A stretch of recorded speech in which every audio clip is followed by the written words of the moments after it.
Assalamualaikum warahmatullahi wabarakatuh. Di sini kami akan menjelaskan mengenai revolusi bedah dengan telerobotik surgery, inovasi teknologi dalam dunia medis. Yang pertama, pendahuluan teknologi di bidang medis terus mengalami perkembangan pesat, terutama dalam dunia bedah. Inovasi terbaru memungkinkan prosedur operasi dilakukan dengan lebih presisi, efisiensi, dan keamanan yang lebih tinggi. Kemajuan ini juga membuka peluang bagi pasien di daerah terpencil untuk mendapatkan perawatan dari ahli medis tanpa harus berpindah tempat.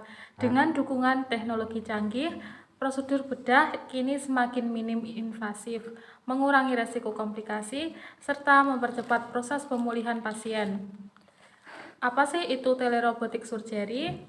Telerobotik surgery adalah suatu bentuk pembedahan yang menggunakan sistem robotik yang dapat dikendalikan dari jarak jauh. Dalam prosedur ini, ahli bedah dapat melakukan operasi dengan menggunakan konsol yang terpisah dari pasien, yang memungkinkan mereka untuk mengendalikan instrumen bedah robotik dengan presisi tinggi.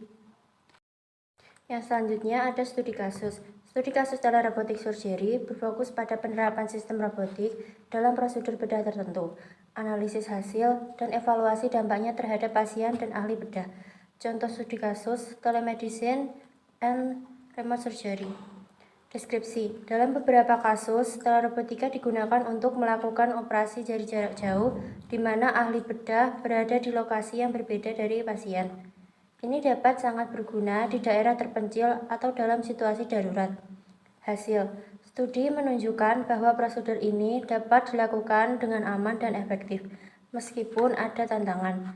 Studi kasus ini menunjukkan potensi besar telerobotika surgery dalam meningkatkan hasil bedah, mengurangi resiko, dan meningkatkan pengalaman pasien. Sambil juga menyoroti pentingnya desain ergonomis dan pelatihan untuk ahli bedah. Yang selanjutnya ada alasan penggunaan.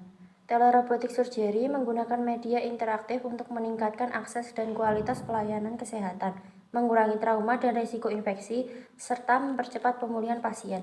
Teknologi ini diluncurkan untuk mengatasi keterbatasan akses terhadap ahli bedah spesialis, meningkatkan akurasi dan presensi operasi, serta mengurangi risiko komplikasi. Telerobotika surgery digunakan untuk berbagai macam operasi seperti operasi sesar, urologi, bedah, digestif, jantung, dan ginekologi. Di sini saya akan melanjutkan kelebihan dari telerobotik. Yang pertama ada operasi jarak jauh. Telerobotik surgery memungkinkan dokter untuk melakukan operasi dari jarak jauh menggunakan robot yang dikendalikan. Yang kedua ada teknologi canggih. Penggunaan teknologi robotik canggih ini memungkinkan prosedur bedah yang lebih presisi.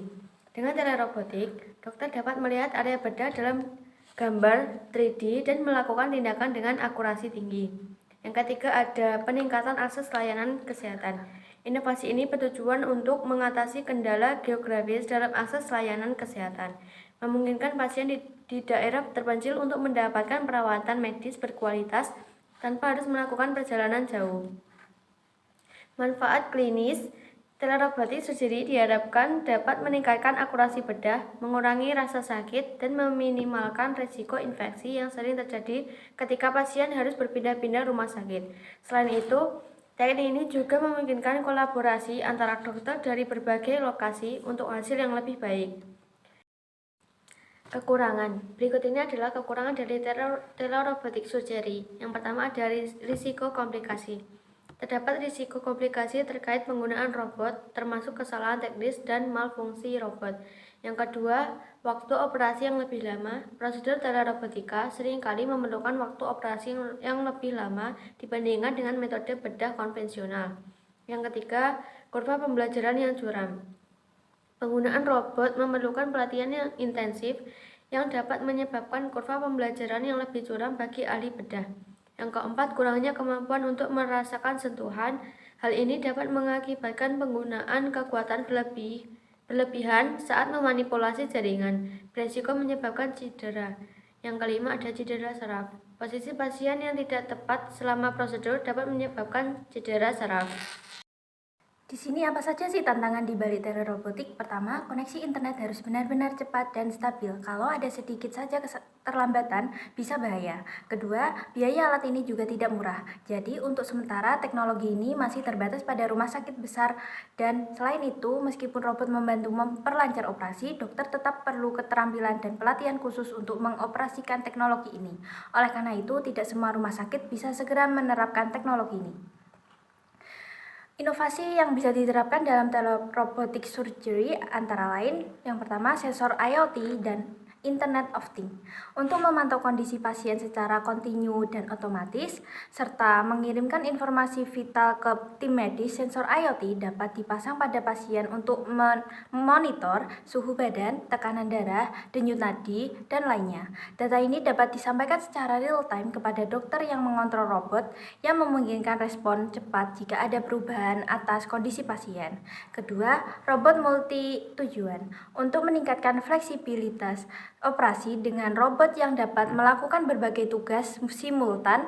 Robot multi tujuan dapat dilengkapi dengan tangan yang dapat diganti-ganti bergantung pada kebutuhan operasi spesifik. Contohnya, satu lengan untuk manipulasi organ internal, satu lengan untuk pengobatan respirasi, dan lainnya. Yang ketiga, keamanan dan redundansi telerobotic surgery. Keamanan telerobotic surgery ditingkatkan dengan enkripsi berbasis AI dan autentikasi biometrik untuk mencegah peretasan redundansi. Jaringan otomatis memastikan operasi tetap berjalan tanpa gangguan dengan mengalihkan koneksi ke jalur alternatif seperti jaringan satelit jika koneksi utama terganggu. Sekian penjelasan dari kami, semoga bermanfaat. Wassalamualaikum warahmatullahi wabarakatuh.